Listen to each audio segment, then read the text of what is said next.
ナイフの男。80年前、太平洋戦争で300万人もの日本の庶民が殺された。だが実は80年前に、アメリカと無茶な戦争をしたがったのは、頭の悪い旧日本陸軍幹部だけだった。せいぜい数十人だよ。その数十人を、日本の庶民、自らの手で、叩き殺しておけば、300万人もの庶民が、殺される必要はなかった。80年前と同じ間違いを、今繰り返すのは、馬鹿げてるぜ。日本がハワイの真珠湾にある、アメリカ軍基地を攻撃して、アメリカに戦争を仕掛けたのは、アメリカの日本に対する、石油の輸出禁止が原因だと言われている。しかしアメリカの石油禁輸は、日本全体にそれほど大きなダメージを与えたわけではない。当時の日本では工場の稼働、電気発電、汽車による輸送など、主な動力源のほとんどは石炭を使った蒸気だった。アメリカから石油を止められたからといって、日本経済や庶民の生活にはほとんど影響がなかったはずだ。そして当時の日本海軍は戦争をしていなかったから、艦隊を動かす必要もないし、アメリカからの新しい石油をそれほど必要としていたわけではない。だいたい海軍は日本とアメリカとの戦争には反対だった。つまりアメリカからの石油禁輸がそれほど大きな影響を日本にもたらしたわけではないし、アメリカもそのことを分かっていたはずだ。問題は当時の旧日本陸軍だ。陸軍は中国に侵攻して、中国人と戦争していた。そして中国に、満州国という傀儡政権まで作っていた。アメリカは旧日本陸軍の中国侵攻を止めるために、日本に対する石油輸出を停止しただけだ。1931年から始まった中国との戦争で、旧日本陸軍は何年経っても、中国には勝てなかった。日本がドイツのナチス、イタリアのファシスト党との三国同盟を締結したのも、旧日本陸軍が中国に勝つために、ドイツの援助を期待したからだ。しかし結局、旧日本陸軍は、ドイツのヒトラーに騙されただけで、ヒトラーは旧日本陸軍には、何の援助もしなかった。そしてアメリカから石油を止められたら、陸軍は中国で動きが取れなくなる。身動きできなければ、陸軍は中国から日本に逃げ帰ってくるしかなくなるわけだ。日本のラジオ放送や新聞では、日本陸軍は中国で全戦全勝し、しかも中国の庶民には歓迎されていることになっていた。しかし当時の日本は全体主義国家で、日本の庶民の人権も認めない国だった。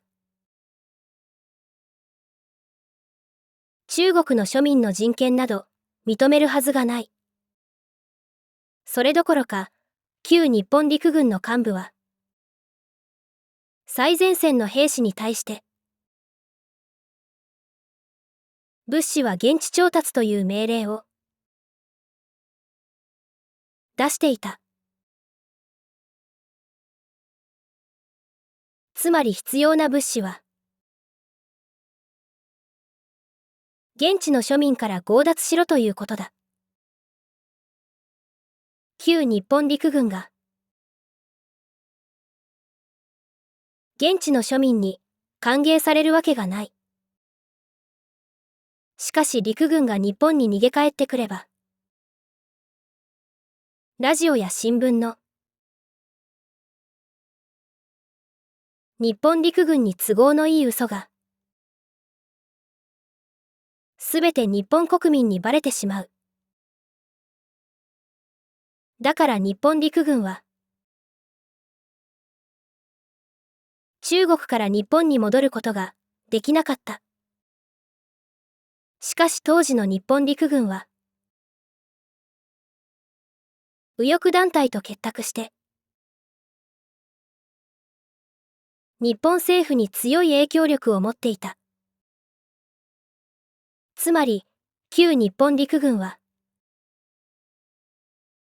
日本政府に圧力をかけて、自分たちの言いなりにすることができたわけだ。そして海軍の山本五十六率いる連合艦隊がハワイの真珠湾にあるアメリカ軍基地を攻撃することになった。92年前、旧日本陸軍が中国に侵攻したのは、陸軍幹部が中国で自分たちの利権を手に入れようとしたからだ。陸軍幹部は皆、当時の日本の身分制度、家族、士族、平民の中の士族だった。そして、士族が家族に成り上がるためには、利権が必要だった。150年前、日本の最高権力、江戸幕府が終わり、明治の新政府が作られる。明治の新政府が作られた。目的の一つは、士農工商という身分制度を廃止して、市民平等を実現することだった。そして確かに、士農工商という身分制度は廃止された。だが代わりに、家族、士族、平民という新しい身分制度が登場した。つまり市民は平等にはならなかった。明治の新政府の目的は、民主主義の土台の上で、近代化を推進し、日本の国力を強めることだった。しかし明治の新政府の最も大きな目的、民主主義は、結局失敗に終わった。明治時代の日本は、結局、一部の特権階級が、大勢の庶民を支配する、全体主義国家になってしまった。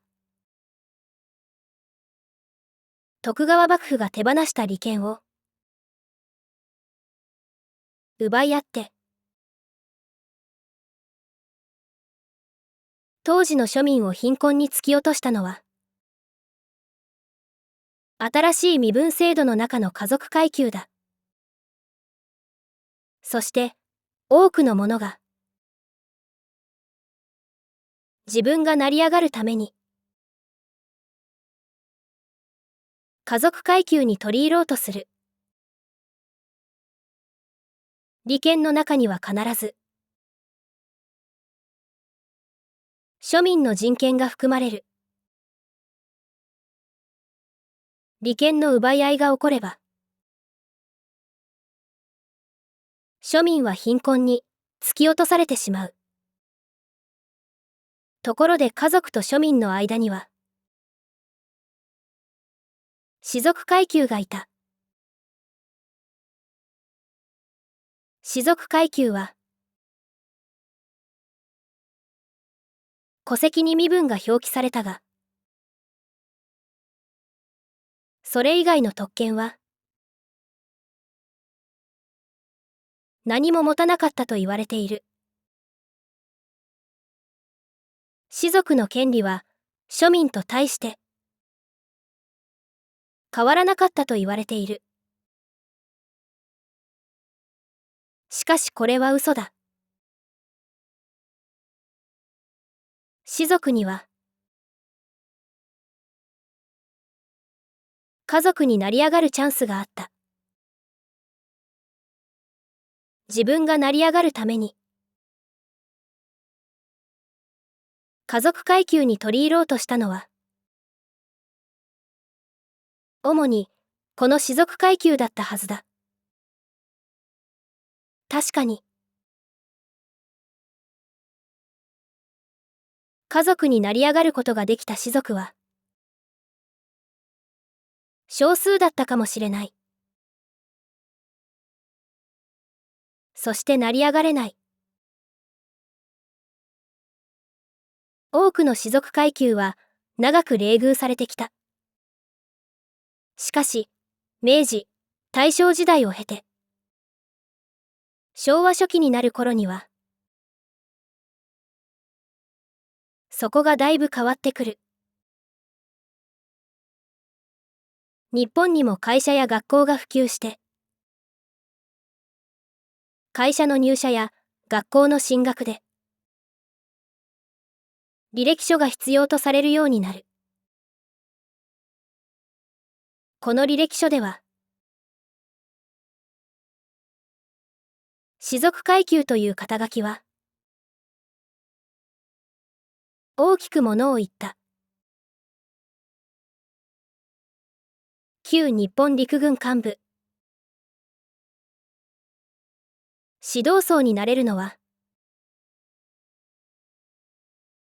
陸軍大学出身の、秀才と言われた連中だ。そして、この秀才たちは皆、士族だった。そして士族が成り上がるために、必要なもの、それが金、つまり利権だ。全体主義国家というのはそういうものだ。どんな綺麗事を並べても、結局は上納金がすべてを決める。旧日本陸軍の幹部、指導層が、中国に陸軍を侵攻させたのは、そのためだ。彼らは中国で自分たちの利権を手に入れようとした。そして上納金を調達しようとしたんだ。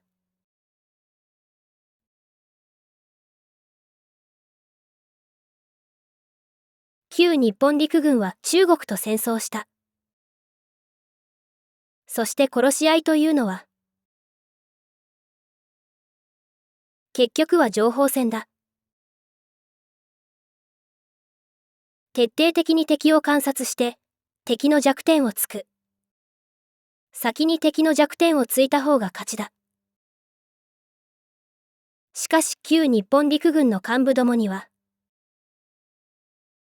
そういうことはできなかったはずだ。彼らには情報収集ができなかった。東条英機は、自分が日米戦を決定する直前まで、日本とアメリカの国力差を知らなかったそうだ。彼らは自分たちに都合の悪いことを聞こうとしなかった。聞く耳を持たないというやつさ。陸軍幹部にとって、アメリカのヤンキーどもは、だらしのない育児なしだった。だが陸軍幹部は英語もできないし、実際にアメリカ人に会ったこともない。つまり希望的観測なのさ。アメリカのヤンキーどもが、だらしない育児なしなら、彼らには都合がいい。しかし、最前線の日本兵たちは、そうはいかない。アメリカ人の恐ろしさを、嫌というほど思い知らされる。最前線の身分の低い兵隊たちは、それを上層部に伝えようとする。しかし上層部の返事はこうだ。大和魂があれば勝てる。武士道精神があれば勝てる。馬鹿にも程がある。旧日本陸軍の幹部どもは、自分が最前線で戦う必要がない。自分が命を懸けて戦うことなどないのさ。だから人間と人間が殺し合うということが、どういうことか知らない。前線の兵士が何を言っているのか、理解できない。所詮、旧日本陸軍幹部というのは、士族の肩書きで、運よく持ち上げられただけの、甘っちょろい能なしの集まりだったわけだ。確かに陸軍の中には、硫黄島の栗林忠道のような人物もいた。しかし彼は現場の指揮官で、幹部じゃなかった。日本陸軍には、陸軍学校での指揮官と、一般の兵隊の間に、激しい格差があったそうだ。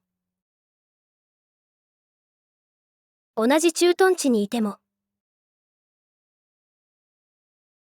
生活環境も食事の質もまるで違っていた。つまり下の連中は散々厳しい目に遭わされるが、上の連中には厳しさがない。ただ威張っていればいいだけ。周囲に自分を偉そうに見せればいいだけ。だから厳しさと向き合うことができない人間になってしまう。士族という肩書き以外、何も持たないダメ人間さ。だが彼らはそのことに気づけない。そういうことからは目をそらす。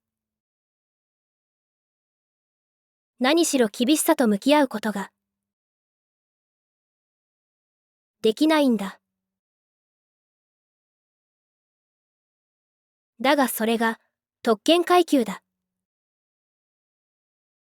特攻隊って知ってるか？戦闘機に乗って敵に体当たりをする。それをやれば当然自分の命はない。特攻隊をやらされたのはまだ15、16歳のガキどもだったそうだ。問題なのはそれをやらせた人間とやらされた人間がいたということだ。特攻隊をやらされた15、16歳のガキどもがどんなデタラメを言われて騙されたのかは知らないが、特攻隊をやらせた士族階級のバカは15、16歳のガキどもが自爆して戦果を上げることで自分の評価が上がる。つまりそいつは自分の利権のために15、16歳のガキどもの命を搾取したわけだ。陸軍の士族にとって自分より格下の士族じゃない兵隊は自分と同じ人間じゃないのさ。だから人間扱いなんてしない。それが特権階級だ。旧日本陸軍というのは見かけの威勢だけのひ弱な組織だったはずだ。利権まみれの組織というのは結局はそうなる。彼らはどんな敵と戦っても絶対に勝てなかったろうよ。野うなしの悪党どもが権力を握ってしまえば組織というのはそうなる。そして問題なのはその野うなしの悪党どもが日本という国全体の権力も握ってしまったことだ。日本の庶民はどこかで気づいてこの悪党どもと戦うべきだった。だが日本人はそこに気づけなかった。旧日本陸軍はその弱さを隠すために日本の庶民に嘘をついた。そしてあれから80年が経った今も日本の軍国主義は生き残っていて日本の庶民を騙し続けている。例えば大東亜共栄圏だ。大東亜共栄圏という考えは確かに日本にあった。しかしこれは旧日本陸軍や戦争とは全く関係がない。どこかの学者が考えていたことでアメリカに石油を禁輸された陸軍が日米戦を決定するまでは日本人は大東亜共栄圏のことなど知らなかった。大東亜共栄圏というのは日本の庶民に日米戦の言い訳をするために日米戦の直前になって陸軍の東条英機がどこかから持ち出してきたものだ。つまり旧日本陸軍が大東亜共栄圏のために戦ったという事実などないのさ。あれは作り話だ。大体朝鮮半島の庶民にも中国の庶民にも散々憎まれていた日本陸軍に大東亜共栄圏など作れるわけがない。東南アジアのフィリピン人にも当時の日本陸軍は散々憎まれた。それに日本では旧日本陸軍がアメリカに負けた原因は物量の差。つまりアメリカと日本の生産力の差だということになっている。でもこれもデタラメだ。アメリカは第二次世界大戦でドイツ、イタリアとも同時に戦争しなければならなかった。アメリカが日本戦に避ける。戦争資源には限りがあったんだ。戦争資源では日本はアメリカに勝っていた。日本陸軍がアメリカに負けたのは単純にアメリカ軍より弱かったからだ。そしてその弱さの原因が陸軍幹部の頭の悪さだ。8月15日、終戦記念日になると例の神社に集まってくる連中がいる。日本の国会議員の中には神社にみんなでお参りする会とやらもあってその国会議員の連中まで神社の中をぞろぞろと歩いていたりする。それをテレビのニュースで放送するわけだ。俺は姿がどうにも見苦しくて嫌なんだがなぜか毎年、あれを見てしまう。そして思うんだ。この見苦しい連中を、徹底的に痛めつけて、八つ咲きにしてやりたいってな。あの連中は、テレビのインタビューに答える。国のために戦い、尊い命を犠牲にされたご英霊に対して、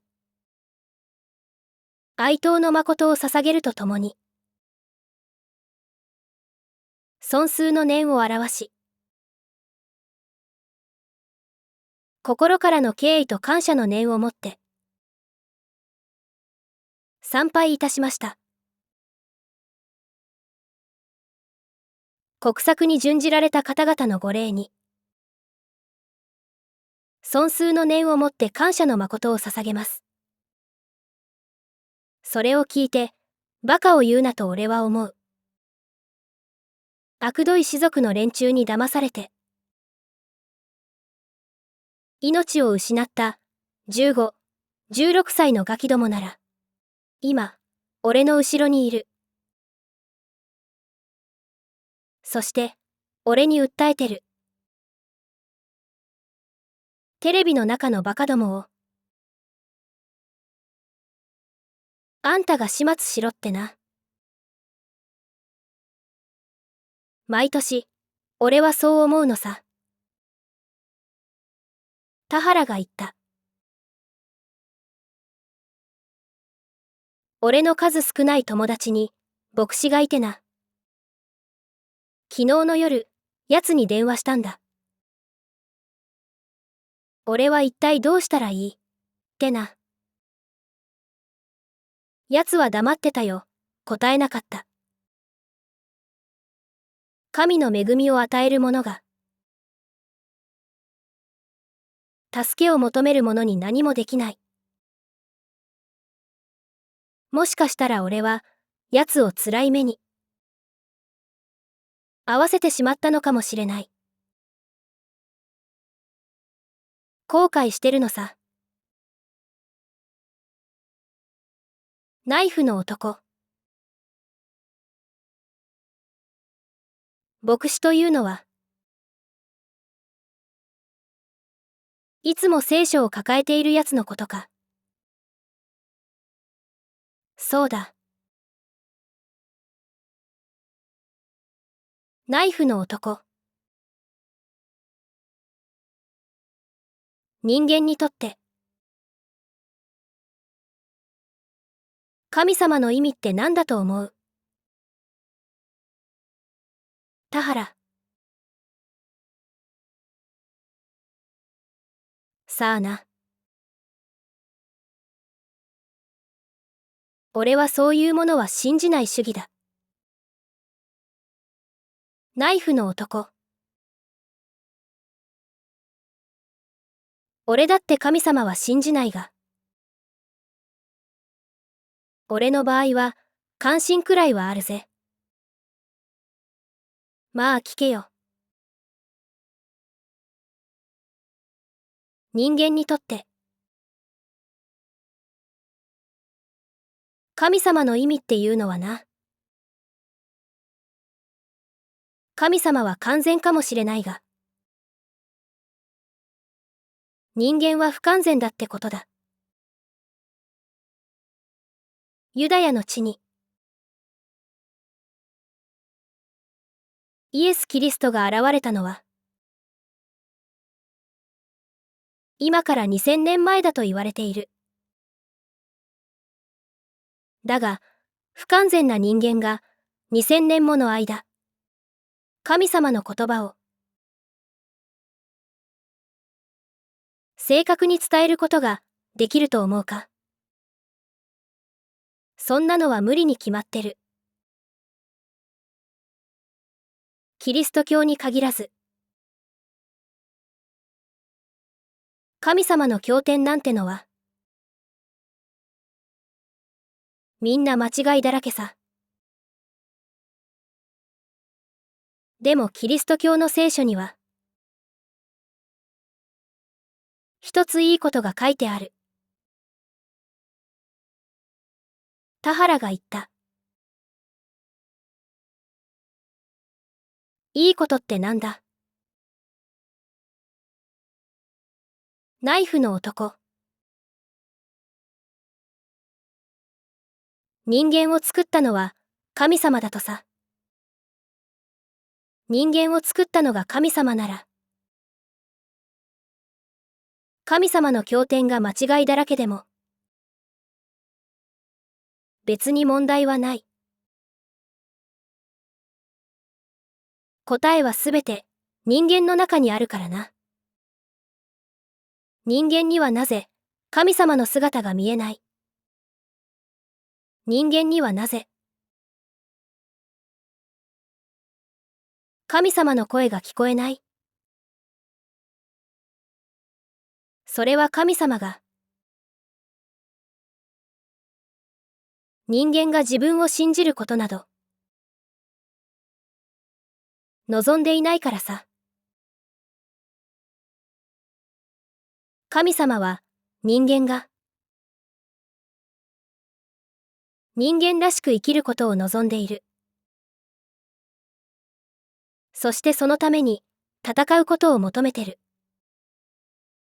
そして戦っている人間が自分の無力に気づいたら、その時はもしかしたら神様が助けてくれるかもな。